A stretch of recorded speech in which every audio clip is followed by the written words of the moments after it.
અવારનવાર આગ લાગવાના બનાવોમાં સતત વધારો જોવા મળ્યો છે। આગ લાગવાના કિસ્સાઓ દિન પ્રતિદિન વધી રહ્યા છે। ભાવનગર શહેરની વાત કરીએ તો ભાવનગર જૂના બંદર વિસ્તારમાં લેબર ગોડાઉનમાં વિકરાળ આગ લાગી હોવાની ઘટના સામે આવી છે।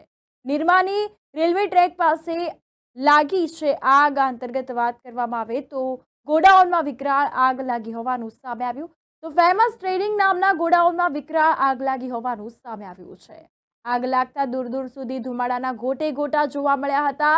રાજુભાઈ ડોસીના માલિકીના ગોડાઉનમાં આગ લાગી હોવાનું સામે આવ્યું તો આગમાં લાખો રૂપિયાનો માલ બળીને ખાખ થઈ ગયો હોવાની સંભાવના પણ વ્યક્ત કરવામાં આવી રહી છે।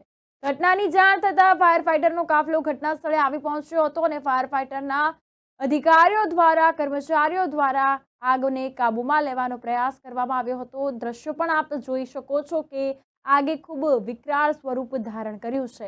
આ અંતર્ગત માલ સામાન બળીને ખાખ થઈ ગયો છે। ભારે નુકસાન થયું હોવાની શક્યતાઓ સંભાવનાઓ વર્તાઈ રહી છે તો માલ સામાન જેટલો હતો તે બધો જ બળીને ખાખ થઈ ગયો તેવું સામે આવ્યું છે। આસપાસના લોકોને જાણ થતાં ઘટના સ્થળે લોકો દોડી આવ્યા હતા। અંતર્ગત ફાયર ફાઈટરને જાણ કરવામાં આવતા આગને કાબૂમાં લેવાના પ્રયાસ હાથ ધરાયા હતા। દૂર દૂર સુધી આસપાસના વિસ્તારોમાં ધુમાડાના ગોટે ગોટા જોવા મળ્યા હતા। જાય છે આજે મેં કારખાનું બંધ કરીને ગયા પછી 10 મિનિટમાં કોક આગ લગાડીને ભાગી ગયું છે। સર અહીંયા કાકા કોઈ હપ્તા ઉઘરાવા આવતો હોય છે? હપ્તા ઉઘરાવાની પણ દારૂની બાટલી આપો ને આ આપો ને તેમ કરીને અહીંયા ધાક ધમકી દેવા અવારનવાર આવે। કોણ આવે છે? નામ ખબર છે તમને કોણ આવે છે? એક તો કાંઈક દેવાભાઈ કરીને છોકરો છે એ આવે છે અને બીજા એક બે હોય છે ત્યાં સાથી પણ વારાઘડી આવે છે ને ધમકી આપે પૈસા આપો, દારૂના પૈસા આપો।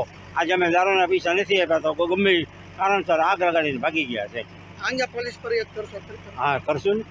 આ તમારે શેનું કારખાનું છે ને? પ્લાસ્ટિકનું ઓછામાં ઓછું 10 થી 15 લાખ રૂપિયાનું નુકસાન છે।